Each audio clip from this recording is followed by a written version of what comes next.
Hello, everyone, and welcome back to Horror Stories. I know many of you use these episodes to fall asleep, so before you drift off, I'd love it if you could leave a comment letting me know where you're listening from around the world. Also, don't forget to like and subscribe if you're enjoying the episodes. Story 1. My name is Aaron. I'm 30 years old, and I've spent most of my life outdoors, studying, working, or simply wandering around. I'm a biologist specializing in wildlife, and my workplace is usually more a stretch of forest or the ridge of a mountain than a cubicle surrounded by four walls.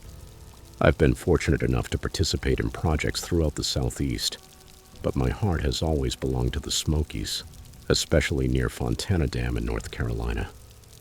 By the spring of 2023, I already had my routine well established. Every couple of weeks, I set aside several days to hike sections of the Appalachian Trail. I loved the simplicity of it all, writing my name in the logbook, adjusting the straps of my backpack, counting miles only with my boots and my thoughts. That simplicity restored my balance after long months of data analysis and endless grant paperwork. Trail registers are old-fashioned, but in the best sense. Basically, they consist of a notebook kept in a weatherproof box, placed at shelters or at the start of trails.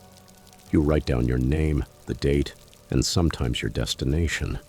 It's part safety measure, part tradition. And for someone like me who usually hikes alone, it was comforting to see other names. It was proof that you weren't the only one out there in those woods. It was March, but the mornings were still freezing, cold enough to freeze the ground and make every step crunch more than expected. I started my hike near Fontana, planning to link up with a few side trails before heading north on the AT. The first day passed without incident, in the best way possible. Birds singing, squirrels darting around, and a hawk circling overhead as if it owned the ridge. I signed the register at the shelter near Shuckstack, ate a protein bar, and lay back under a sky that was beginning to turn purple as evening fell. On the second day I met her. She couldn't have been more than 19 or 20. Her hood was up despite the sun. Her jeans were dark at the edges from the morning dew. She carried no backpack, no water bottle, no hiking poles. Absolutely nothing. Just a girl standing at the fork of the trail, one foot resting on the other as if trying to anchor herself to the ground. I slowed down, partly out of habit. Most hikers exchange at least a few words. It breaks the monotony. "Are you okay?" I asked. She lifted her head, and her expression didn't match the situation. She didn't look scared or tired. She looked calm, too calm. Her eyes were dark, so wide that the light barely reflected in them. "I'm just walking to find someone," she replied. Her voice was soft, almost like a child explaining something obvious to an adult. "Do you want water?" I pressed. "Food. You'll need some if you plan on covering distance out here." She shook her head once. "I'm fine." I waited for her to give me more details, who she was looking for, where she came from. But she just stood there, hands in the pocket of her sweatshirt, gaze drifting past me and down the trail. There's a line hikers don't cross. You offer help, but you don't push. Everyone has their own pace, their own reasons for being out there. So I nodded slightly, adjusted the strap of my pack, and said, "All right then. Safe travels." She barely curved her lips into a faint smile. No thank you, no goodbye. Just that slight expression. I kept going. For the rest of the day, I expected to see her again, maybe following me at some distance, or signed in at the next register. But at every stop, the pages were empty of female names, just mine and a few others far ahead. That night, I camped on a ridge overlooking a cove. The wind whistled through the branches, and the air carried that earthy scent I've always loved. Even so, I couldn't relax. I kept turning toward the trail, waiting to hear footsteps, a flicker of movement among the trees. Nothing ever came. By the third day, she was still on my mind. I've encountered plenty of hikers, people in sandals, long-distance walkers with a 1,000-yard stare, but never someone out there with absolutely nothing. No gear, no plan, not even a name in the register. That thought stuck with me as I reached the ranger station later that week. I mentioned it casually, as if making conversation. I saw a young girl near the Fontana section wearing a hoodie, no backpack. Has anyone else reported her? The ranger, a weathered man in his 50s, looked at me closely. How young are we talking? College age, maybe younger, I replied. Dark hair, said she was looking for someone. He leaned back in his chair, crossing his arms. No one like that signed the registers. She wasn't in the book? I asked, though I already knew the answer. He shook his head. No, and it's funny you mention it. You're not the first one to talk about a girl like that. My stomach tightened. What do you mean? Every few years, someone claims they ran into her. Hoodie, no backpack, same description, always near Fontana. But when we check, no registers, no matching hikers, nothing. He must have noticed the look on my face because he quickly added, could be coincidence. People mix up details, stories get distorted, but his tone didn't sound convinced.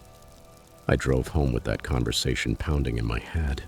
The image of her, standing so calmly at the fork in the trail, like she both belonged and didn't, was etched into my memory. For weeks I replayed that scene. Could I have missed a water bottle tucked under her sweatshirt? Maybe she was with someone else and got separated. No matter how I analyzed it, one fact remained. She hadn't signed the register. Trail registers are like breadcrumbs, proof that you existed, that you moved forward. Seeing her without leaving that trace made her seem detached from everything. Since then, I started signing more carefully. Full name, date, time, direction. I'd checked the ink twice. Sometimes I even added notes. Blue jacket, heading north. Just so there'd be no doubt that I was real, that I had been there. Someone out there didn't leave their mark. And what unsettles me most is that I keep thinking maybe she didn't need to.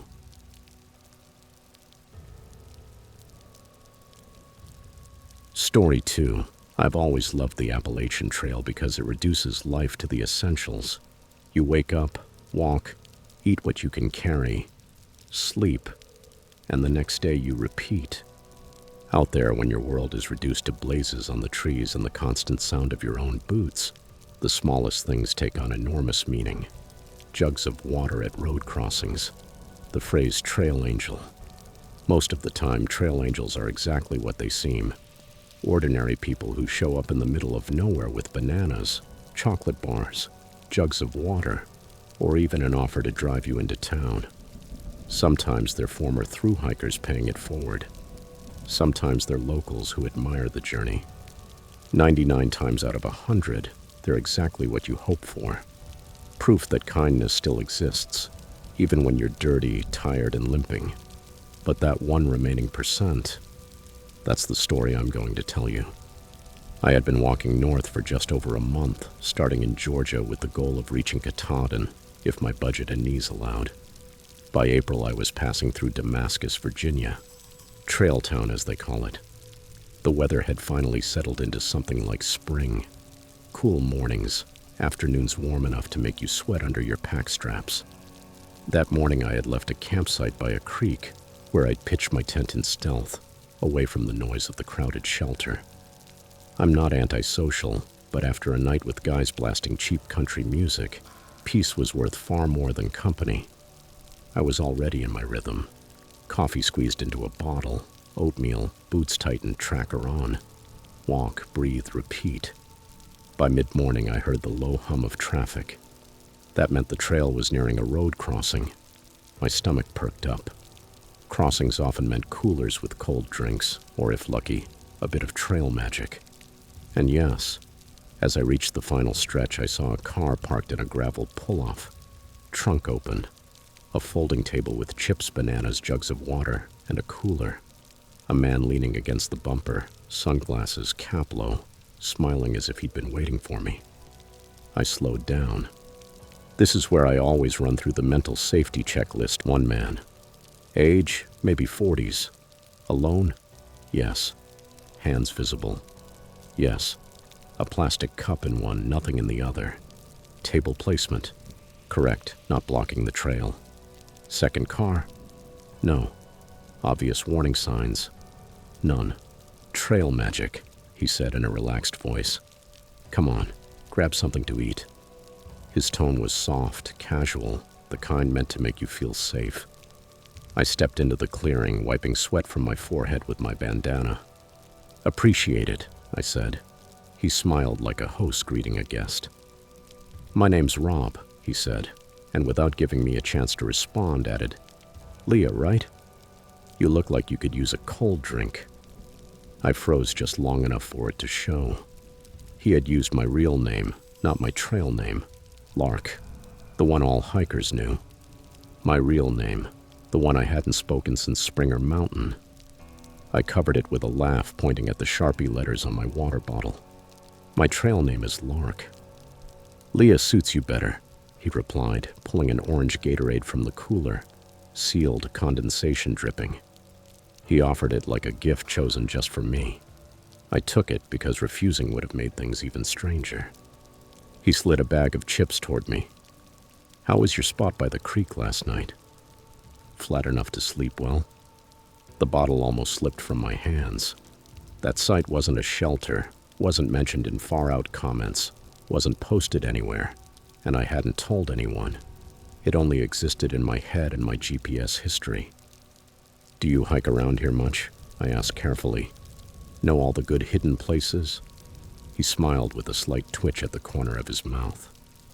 "I keep an eye on hikers," he said, "especially the girls. It's not always safe out here. I saw your ping last night. Thought that's a good spot." The word ping cut through me like a knife. My tracker, that little device clipped to my pack strap, sent signals to a satellite. I'd set it up in Georgia with my mom over video call, not paying much attention to default settings. There had been a share option, and apparently mine was public. I forced a smile to keep calm. "Are you a former through hiker?" "I do a lot of shuttles," he replied. "Help people resupply. It's safer when someone local drives you." He gave me a salesman smile. "I could drive you into Damascus, even slack pack you. Carry your pack, meet you farther up the trail.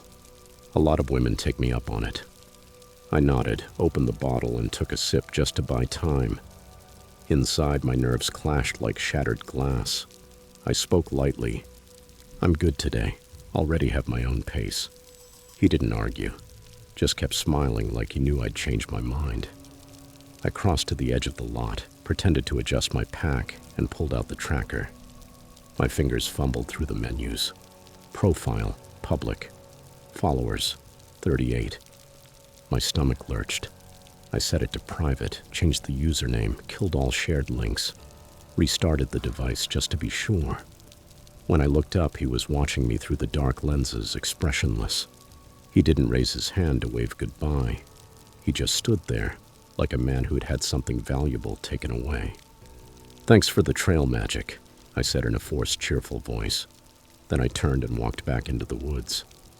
The next few hours were tense. I didn't run, running triggers pursuit, but I walked fast. Soles pounding, heart matching the rhythm. Every car engine made my shoulders twitch. At a side trail to a spring, I found an older couple eating peanut butter sandwiches on a log. I stayed just long enough to fill my bottles and ask if they were heading to the next shelter. They said yes. I placed myself a little ahead of them, using them as a buffer. By afternoon, the trail dropped toward another road. Gravel, then asphalt. I stepped out of the trees, looked left, and there he was again. Same sedan, same posture, same smile. "Hey, Leah," he said like we were old friends. "Change your mind about that ride?" My blood boiled. He didn't even try to use Lark.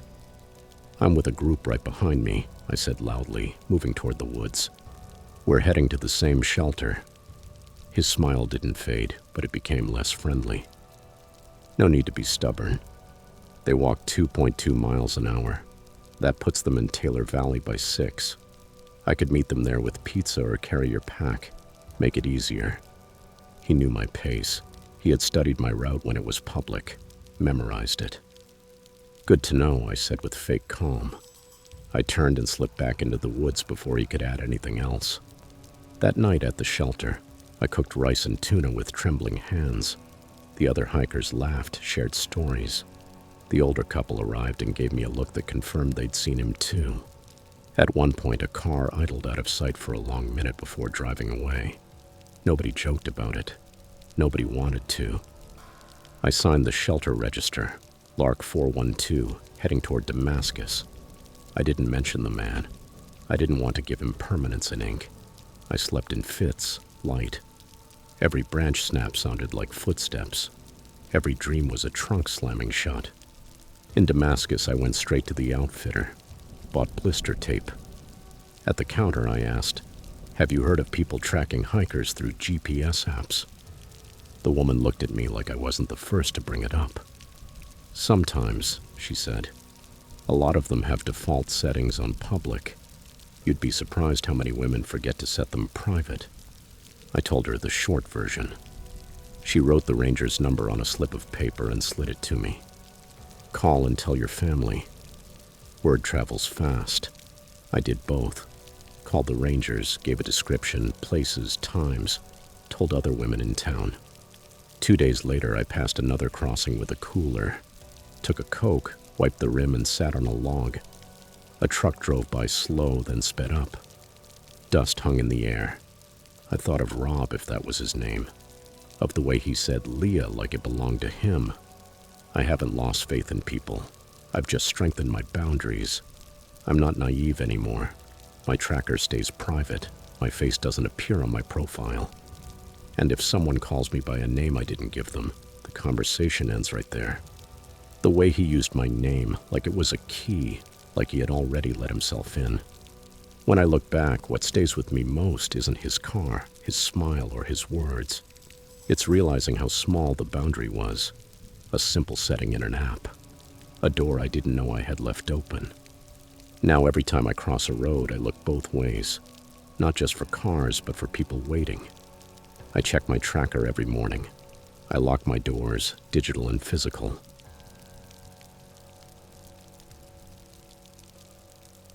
Story 3.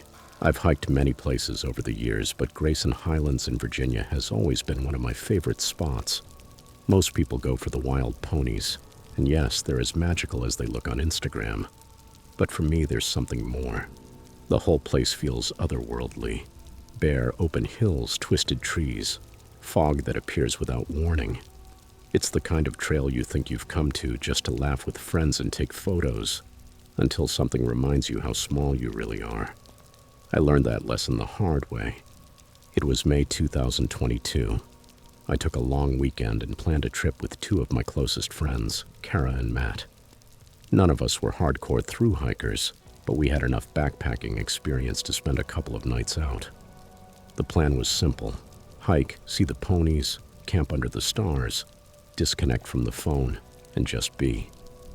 Day 1 was exactly what we hoped for. Perfect weather, blue sky, just enough breeze to keep the sweat at bay. Kara stopped us constantly for photo sessions, demanding we pose next to every rock formation or splash of wildflowers. Matt joked he was going to stuff a pony into the trunk and take it home. And me, I just soaked it all in, happy to be far from work and screens. Late in the afternoon, we found a campsite right off the trail. It wasn't an official shelter, but it was flat, relatively close to a water source, and offered a great view of the ridge. We cooked ramen on our stoves, shared cheap wine from a plastic bottle, and laughed over ridiculous college stories until the fire burned down. Everything felt normal, safe. Around 10 p.m., when we'd already crawled into our tents, I started drifting off to the sound of wind through the trees. And then I heard footsteps. They weren't the scurrying of a raccoon or the soft trot of a deer. They were different. 2, 3 steps, pause, and again. At first, I thought it might be another nighttime hiker passing through. It happens a lot. The trail doesn't close, but what unsettled me was that the steps seemed to stop just beyond the glow of our fire, too close to be casual, too deliberate to be accidental. "Did you guys hear that?" I whispered toward the tents. "It's probably a deer," Matt mumbled, half asleep, but Kara sat up. "That didn't sound like an animal." The footsteps stopped. Then came that kind of silence that makes your ears ring. A while passed with nothing else happening, so we let it go like it didn't matter. The forest is noisy. It plays tricks. I stayed awake another hour listening. Nothing came closer. Nothing moved away. The next morning, I felt silly even mentioning it. We joked about our ghost hiker while we packed up and set off again. By the time we set up the second camp, my nerves from the night before had almost faded. This time we chose a site deeper in the woods, away from the open clearings. Dinner, fire, laughter, the usual. But later, almost at the same hour, the footsteps came back. This time all three of us heard them. "Hello?" Kara shouted, her voice shaking. "Is someone there?" No answer, just the sound of a branch snapping. And then silence again. Matt grabbed his flashlight and said, "I'm going to check." We protested, but Matt is stubborn. He switched on the light and stepped off the trail, sweeping the beam between the trees. Kara and I stayed by the fire. Long minutes passed. Then he yelled, "You need to see this." We ran over. He was crouched by a tree, pointing at something buried under leaves. At first I thought it was trash, but the beam caught glass. It was a phone, an iPhone, face up, recording. The red timer on the screen read 2:17:36. It had been filming for more than 2 hours. Matt picked it up carefully. "It was under the leaves," he said. "Someone hid it here." We stared. None of us had lost a phone, and it clearly wasn't abandoned. The battery was at half. The camera was aimed straight at the trail. Matt stopped the recording, and we started scrolling through the gallery. The first clip showed dozens of hikers passing during the day. Each video lasted only a few seconds, like someone had pressed record every time a person went by. Families, couples, solo hikers, all filmed without knowing it. Then the clip appeared that made everything inside me clench. It was us walking that very trail, laughing at the ponies, recorded from the side as if someone had crouched off the path. Kara looked at me stunned. That was yesterday. I wanted to drop the phone right then.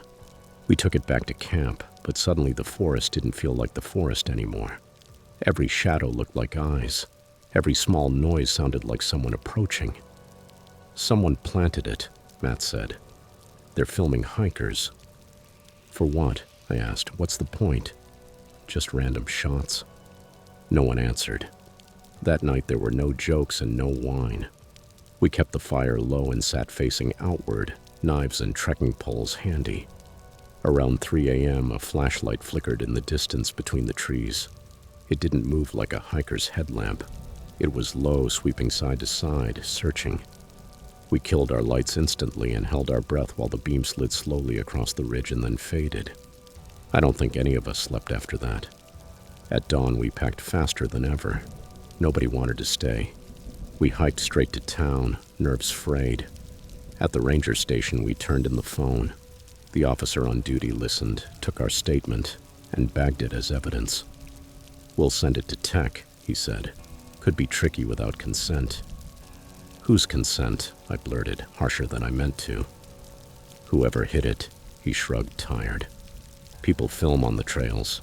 It's almost always harmless, but we'll check." It didn't calm me much. Weeks passed. None of us got answers. The phone was locked, maybe untraceable. Maybe they never even managed to unlock it. But what I can't shake are those clips. Someone took the trouble to bury a phone under leaves, leave it recording, and collect videos of strangers. Not just of us, of everyone. And if they did it once, what were the chances it was the only time? Sometimes I wonder if our faces and voices ended up on some hard drive out there. Maybe we're files in a folder called Trail. Maybe we're being watched even now. Not as hikers, but as data points in someone's obsession. Before, the forest tasted like freedom to me. Now it feels less empty, as if every tree could hide a lens, as if every step behind me might not be another hiker catching up. You know what unsettles me most? That if Matt hadn't swept the woods that night, if he hadn't seen the glint under the leaves, we never would have known. We'd still be out there laughing and posing for photos, never suspecting someone had been watching us the whole time. Story 4. Working in the outdoor gear world means living in the same spaces you sell. I spend weeks on the road traveling through trail towns, doing demonstrations of stoves, filters, boots. I've heard every possible question. Do these shoes work on wet rock? Is it stupid to go backpacking alone? That last one always makes me give a double answer. No, it's not stupid, but you don't owe honesty to strangers. If someone asks whether you're alone, the answer is no. Always no. I'd finished an event in Hot Springs and decided to reward myself with a night at Max Patch. It's one of those bald hills covered in grass where the mountains spread out in blue layers. Open sky, infinite stars, families picnicking, hikers camping. I'd slept there before without trouble. I parked in the gravel lot, packed a light, and started up the trail. Halfway up, I stopped to admire the view, and that's when I saw him. Camera hanging on his chest, clean sneakers that didn't look like they'd touched dirt. He stood off to the side as if waiting. "Hi," he said. "Are you hiking alone?" Automatic reflex. "My boyfriend's right behind me," I answered, with the flat tone of someone commenting on the weather. "Planning to camp up top?" "Quick sunset, early sunrise, long trip," he remarked. I didn't take the bait. I just nodded and kept climbing. At the top, I set my tent near the tree line, door facing the trail. My routine is muscle memory. Stakes firm, tarp tight, keys next to the entrance, thumb always near the panic button without thinking. If safety is a religion, this is my ritual. The man wandered around the summit, camera swinging, filming the horizon. Every so often, his lens swept over me like the beam of a lighthouse. He didn't aim directly, but I knew. Later, he walked past. "Nice night for stars," he commented. "Looks like it," I replied. "You said your boyfriend was behind you," he added, as if verifying a fact. "He stayed back taking photos," I lied without glancing toward the trail. He nodded, satisfied with the made-up answer. Sunset turned the hill gold. Some people clapped. Headlamps trickled down toward the lot. By 10 o'clock, only a few tents glowed in the grass. I sealed mine tight. Flashlight on one side, bear spray on the other. Whistle clipped where I could grab it blind. I wedged a trekking pole through the zipper so it would jam if someone pulled. Sleep was light, floating, half aware the whole time. Then the footsteps came. Human measured, circling my tent in a slow arc. "Hi, honey," I said in a normal voice. "Is that you?" Silence. The steps paused, then continued. They stopped by the head, then the foot. Something brushed the fabric just enough to make the nylon cave inward. At the zipper, a tap on the metal pull. A finger saying hello. And then inches from my ear through the mesh. "You lied." No laugh, no anger. Just certainty, like a collector naming a debt. I kept my thumb on the panic button, but waited. Sometimes silence has more power. The steps widened, circled, hesitated. Finally, they faded with the wind. At dawn, I unzipped the tent. A ring of footprints marked the dew around my camp, deeper than mine, looping, overlapping near the vestibule. I packed up and left. Farther down among the trees, a red-haired woman waved as she broke down her tent. I almost asked if she'd heard anything, but held it in. At the car, I locked the doors before sitting down. I typed out a report on my phone to send the second I had signal. Man circling tents at Max Patch, whispered at mine. Camera, footprints. When the bars appeared, I called the non-emergency line. The dispatcher didn't scold, didn't minimize, just logged it. I didn't quit solo hiking after that, but I never camped on bald hills again. Now I prefer another tent within shouting distance. A month later, at a demo in Johnson City, a man showed up with a similar camera rig, asked about filters, nodded, bought replacement cartridges, and left. Maybe just a photographer? Maybe more? I'll never know. What I do know is that yes, I lied. And I'll keep lying. Not because I'm ashamed of being alone, but because survival belongs to the one who invents company when necessary.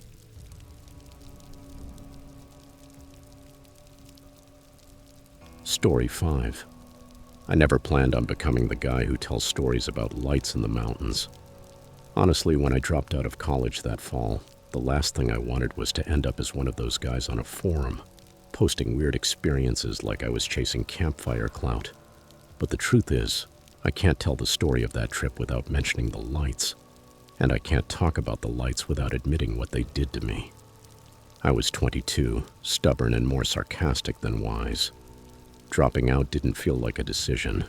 It felt like gravity finally pulling me down after years of resistance. My brother let me crash on his futon in Richmond, but after a week of listening to the neighbors scream about car keys at 3 in the morning, I packed my beat-up Honda and told my mom I was going on a soul search hike. She seemed impressed. The reality was that I just wanted to be anywhere but that futon. The Appalachian spine of Virginia has a way of making you feel both trapped and free at the same time. The map said rolling terrain. In practice, that meant climbing one hill only to find another waiting for you, like they had rehearsed it. I borrowed an oversized pack from a friend, stuffed it with ramen, a tent, and a stove that had more soot than metal. October had arrived in full force. Crisp air, leaves crunching underfoot, a sky painted in a deep autumn blue. It wasn't anything extreme. Hike up to a ridge, camp near a spring, come back down the next day. Nothing heroic, nothing unusual. I just needed time when my decisions boiled down to left foot, right foot, filter water. Try not to get eaten by anything with sharper teeth than mine. By late afternoon, I reached the ridge. It stretched like a spine, with sections cleared by old fires and others thick with laurel thickets.